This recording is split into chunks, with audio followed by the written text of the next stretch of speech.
Si Sheila ay may malanghel na mukha na siya ring ginagamit niya para makapangakit ng kanyang mga biktima at pinapatay.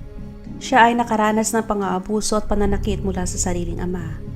Ang psychological at physical na trauma na naranasan noong kabataan pa ay may malaking epekto sa bawat buhay. Kaya ang kalalabasan ay nagiging malupit at mapanakit ang isang tao. Ang criminal psychologist na si Adrian Rain ay naniniwala na merong genetic at psychophysical mechanisms na maaaring magdala sa isang tao para maging isang killer, na isinulat niya sa kanyang libro na Anatomy of Violence.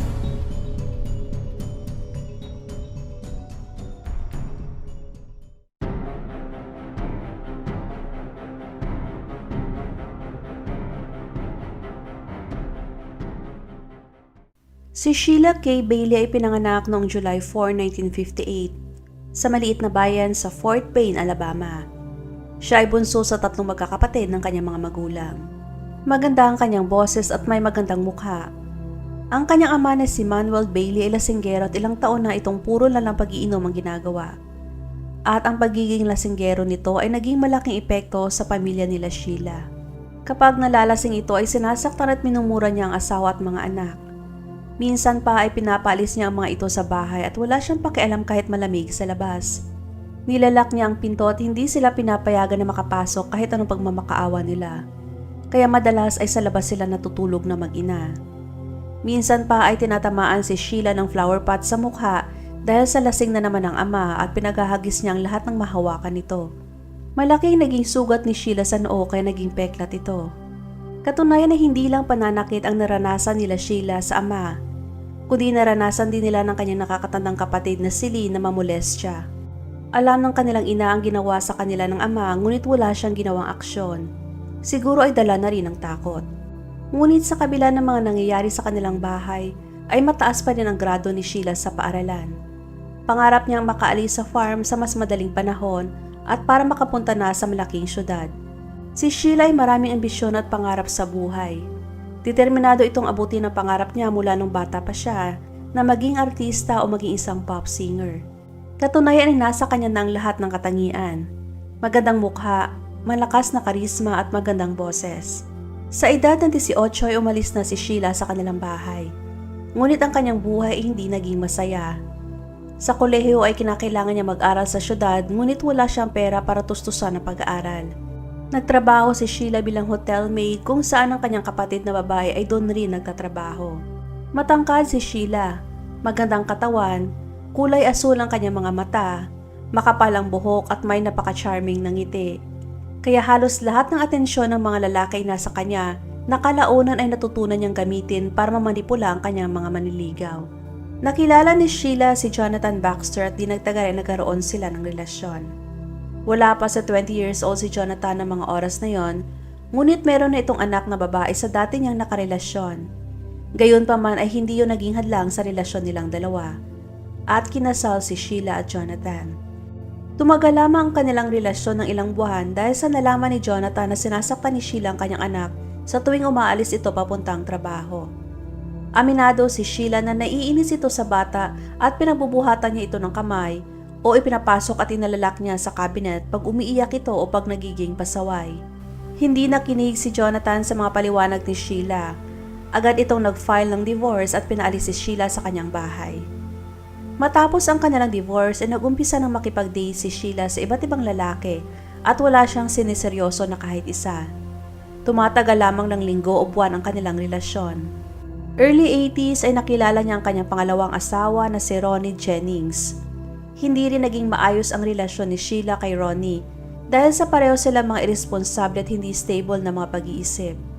Lagi silang nag-aaway at pareho pa silang nagtataksil sa isa't isa. Noong hindi pumayag si Ronnie ay naging hysterical si Sheila at uminom ito ng napakaraming gamot sa harap ni Ronnie. Sinabayan niya ito ng pag-inom ng alak at saka sumakay sa kanyang sasakyan at umalis. At dahil sa ininom na gamot at alkohol ay di nagtagal ay nakaramdam si Sheila ng pagkahilo. At dahil sa nagmamaneho ito ay nabangga ito sa isang malaking kahoy. Himala itong nakaligtas sa pagkakaaksidente ngunit tumamo ito ng malaking sugat sa ulo. Nakoma ito ng halos 1 linggo sa hospital. Nung nagkamalay ito at naging maayos na ang kanyang kondisyon, ay inilipat ito sa psychiatric hospital kung saan siya ay nanatili ng ilang buwan. Nagreklamo ito sa kanyang kapatid na babae na may isang orderly na tuloy-tuloy siyang hinaharas at sinasamantala pag siya ay mahina dahil sa ini-inject sa kanya na sedative. Noong tuluyan ng gumaling ay bumalik si Sheila sa bahay ng kanyang asawa at sa pagkakataong yun ay mas lalo siyang naging agresibo at pinagbabantaan pa ang asawa. Noong nag-away sila ay bigla niya nalang tinusok sa dibdib si Ronnie ng nail scissors. At dahil sa takot na si Ronnie para sa kanyang kaligtasan ay nag-file na ito ng divorce. Pagkatapos noon ay nag-umpisa ulit si Sheila na maghanap ng bagong makadate. Naghanap ito sa pamamagitan ng dating columns ng mga newspapers. Minsan pa ay naglalagay din siya ng kanyang ads na naghahanap siya ng makadate sa mga nasabing newspaper. Ngunit walang lalaki ang tumagal kay Sheila dahil na din sa pag-uugali niya. Gusto niyang kontrolin ang lalaki at gusto niyang pati buhay nito ay kontrolado niya. Isang araw ay may nakakita sa kanyang ads. Isang 60 years old na doktor na si Wilfred B. Labar. Si Wilfred ay 2 beses nang ikinasal at may mga anak at apo na sa dating mga asawa. Biyudo na si Wilfred at mag-isa itong naninirahan sa kanyang malaking bahay. Mayaman si Wilfred at meron itong chiropractic office sa New Hampshire at meron din siyang ranchuhan. Malungkot ang buhay ni Wilfred at kailangan niyang isang babae na magbibigay ng kasiyahan sa kanya. Naging interesado din si Sheila kay Wilfred dahil alam niyang mayaman ito. Alam niyang mabibighani sa kanyang lalaki dahil sa malungkot ito at kailangan niya ng babae magpapasaya sa kanya. Kinuha yun na pagkakataon ni Sheila. At dahil sa alam niyang attractive siya ay kayang-kaya niyang maakit si Wilfred. Nagsimula na itong sumulat kay Wilfred at kalaunan ay nagpapadala na din ito ng mga litrato ng hubad niyang katawan. Kaya di nagtagal ay inimbitahan siya ni Wilfred na pupunta sa kanyang ranchuhan. At kalaunan ay naging magkamabutihan ang dalawa. Binibigyan niya ng mga mamahaling regalo si Sheila at summer ng 1987 ay lumipat na ito sa bahay ni Wilfred para magsama na sila. Sobrang naging masaya si Wilfred. Proud itong lumalabas kasama ang magandang si Sheila na halos kalahati lang ng kanyang edad at parang anak na niya. Ngunit wala siyang balak na pakasalan si Sheila. Gayunpaman, kahit na alam na ni Sheila na walang balak si Wilfred na pakasalan siya, ay pinapalitan niya pa rin ang kanyang apelyido. Alam ni Wilfred ang ginawa ni Sheila ngunit hinayaan niya na lamang ito. Nagsimula nang mangialam si Sheila sa lahat ng ginagawa ni Wilfred. Nagumpisa na din siyang kontrolin ang negosyo, pera at mga disposisyon nito sa kanyang mga ari-arian. Dagdag pa doon ay tumatanda na si Wilfred at hindi na niya masyadong naibibigay ang sexual na pangangailangan ni Sheila. At ayon kay Sheila ay pinayagan siya ni Wilfred na makipagkita sa ibang lalaki at dinadala pa niya sa kanilang bahay. Isa sa mga regular na lalaki ni Sheila ay ang isang Jamaican na nagngangalang Wayne Inez. Mas bata ito kay Sheila at katunayan ay hinire niya ito bilang au pair sa kanilang rancho. Ngunit kalaunan ay tumira sa kanilang bahay dahil na rin sa utos ni Wilfred at dahil na rin siguro sa kagustuhan ni Sheila. Taong 1995 ay nagpakasal si Sheila at Wayne. At sa kondisyon ni Wayne na simula nun ay wala na siyang ibang lalaki o bawal na siya makipagkita sa iba. Ngunit di nagtagal ay patuloy pa din si Sheila na makipagkita sa ibang lalaki. Isang araw ay nahuli ni Wayne si Sheila na may kasamang isang lalaki at sinuntok niya ang dalawa. Hindi na alam ni Sheila ang gagawin kay Wayne dahil sa tuwing nakikita siyang may kasamang ibang lalaki ay nagkakaroon ng gulo. At sa huli ay nag-file ito ng divorce at humingi ng court injunction para tumigil na si Wayne na lapitan siya. Ang panibagong divorce ay hindi nagpatigil kay Sheila. Tuloy pa rin ito sa pakikipagkita sa iba't ibang lalaki na parang nagpapalit lang ito ng damit. At sa tuwing nag-aaway sila ng mga naging boyfriend niya, ay ugali na niyang pababain ito sa kanyang sasakyan at tinatangkang sagasaan. May isa na halos tinamaan na niya ang ulo, at ang isa ay nagkaroon ng malaking sugat sa mukha. At habang tumatagal ay mas lalong nagiging delikado si Sheila sa ibang tao. Sa lahat ng lalaki niya ay gusto niyang siya laging nasusunod o sinusunod. At pag may sumuway sa gusto niya, ay doon na lumalabas ang kanyang kakaibang ugali. Taong 2000 sa edad na 74 namatay si Wilfred dahil sa sakit sa puso. At kahit na walang nakitang foul play ang mga doktor at pulis sa pagkamatay ni Wilfred, ang pamilya naman nito ay naniniwala na may kinalaman si Sheila. Sa kanilang opinyon ay ilang taon na itong unti-unting nilalason ni Sheila si Wilfred. Sa kabila ng hindi kinasal ang dalawa ayon sa last will and testament, ay tanging si Sheila lamang ang tagapagmana ng lahat ng ari-arian ni Wilfred. Sinubukan pa ng mga kamag-anak ni Wilfred na ipaglaban sa korte para mabawi kay Sheila ngunit wala ring nangyari. Naniniwala sila na nakumbinsi ni Sheila si Wilfred nung buhay pa ito na sa kanya lahat mapupunta ang ari-arian. Matapos mamatay ni Wilfred, ang lahat ng ari-arian nito ay si Sheila na ang may hawak. Hindi na niya kailangan pa ng opinyon ng ibang tao. Malaya na siyang gawin ang lahat ng kanyang gusto. Tinawag pa niya ang bahay na a place of seduction and pleasure. Ang mga lalaking nakikilala niya sa daan at sa mga bars ay dinadala niya sa kanyang bahay at ransyuhan, at wala siyang pakialam sa edad, kulay ng balat o kahit sa ano pang itsura nito. Minsan pa ay inaakit din niya ang mga couriers. Pag may dinideliver ito sa kanilang bahay ay sinasadya niyang hindi magsuot ng damit at binabayaran niya ang mga ito sa ibang pamamaraan. Nakalimutan ni Sheila na nagkakaedad na siya at malapit nang mawala ang kanyang alindog gaya ng dati. Dumating pa sa puntong ayaw nang pumunta ng mga couriers sa kanyang bahay. Napansin din ng kanyang kapitbahay na iba't iba ang mga lalaking pumupunta sa loob ng kanyang bahay. Ngunit may mga lalaking nagmamadaling umalis, ang iba naman ay tumatagal ng konti pero umaalis din kaagad. Kalaunan ay naghanap si Sheila ng lalaking nangangailangan ng matirhan, kailangan ng pera o di kaya ang mga lalaking dumaranas ng adiksyon. Yan ang mga lalaking mahihina at madali niyang makuha o mabiktima. Madalas ay sinasabi niya sa mga lalaki na siya ay byuda ng isang milyonaryo at may mga itinatagong kayamanan na pinamana sa kanya. Taong 2004 ay nakilala ni Sheila ang isang homeless na lalaki na si Michael DeLodge.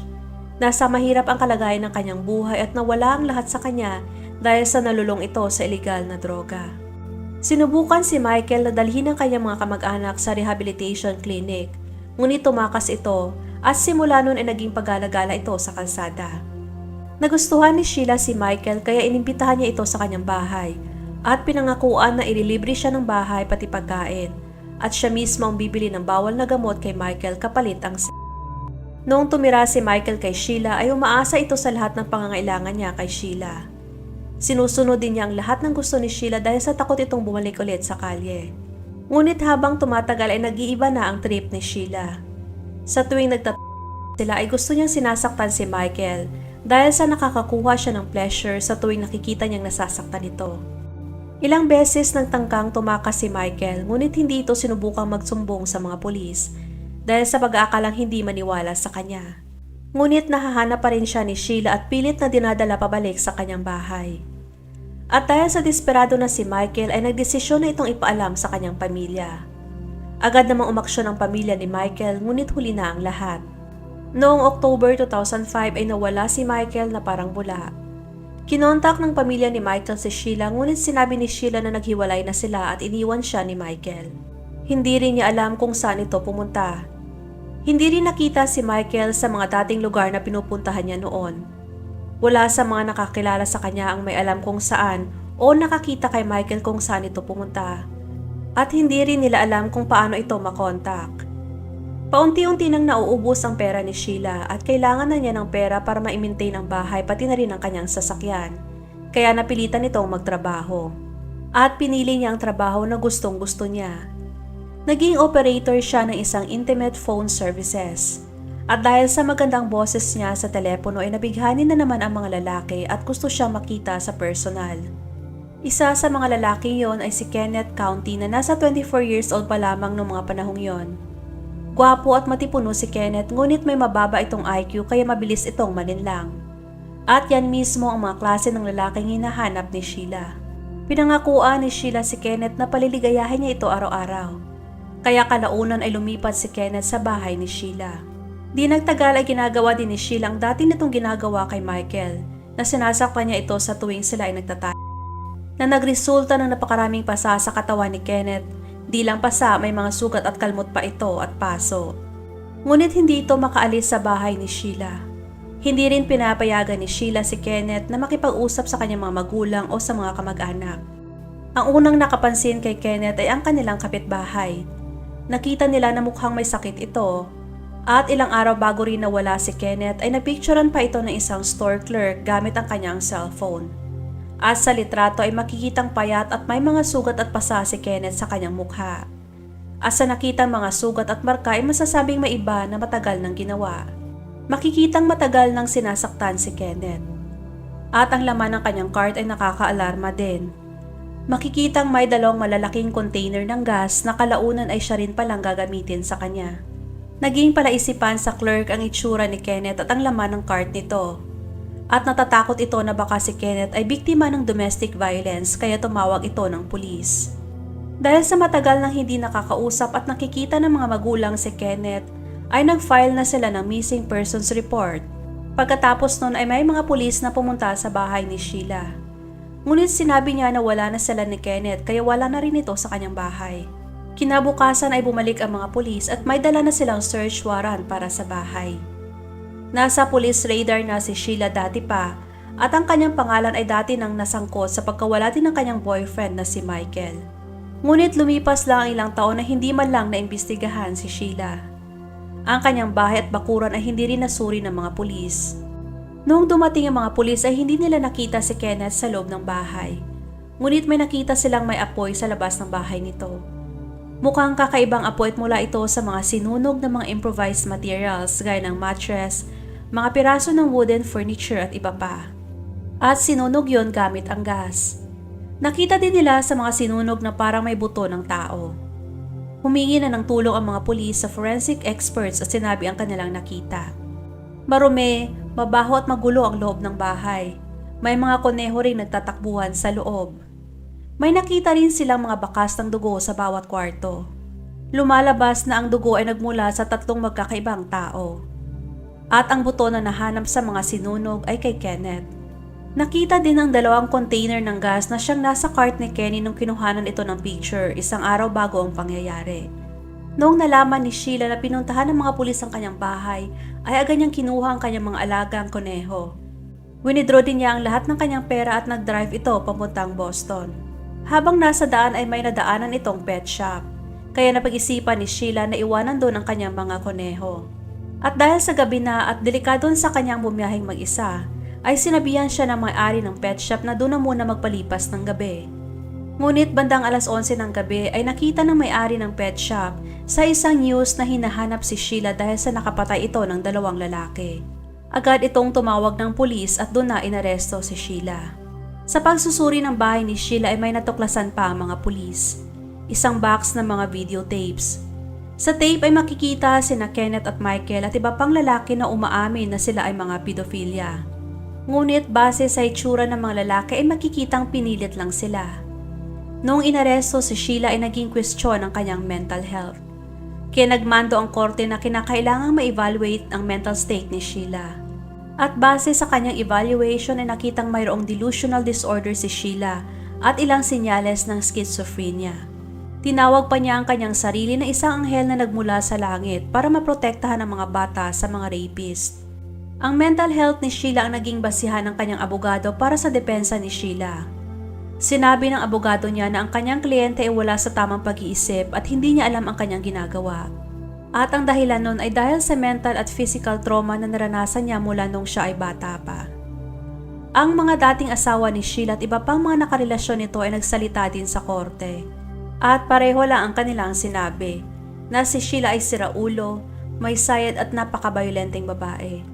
At si Wayne na naging pangatlong asawa ni Sheila ay sinabi na ilang beses siyang hinikayat ni Sheila na patayin si Wilfred para makuha nila ang kanyang ari-arian.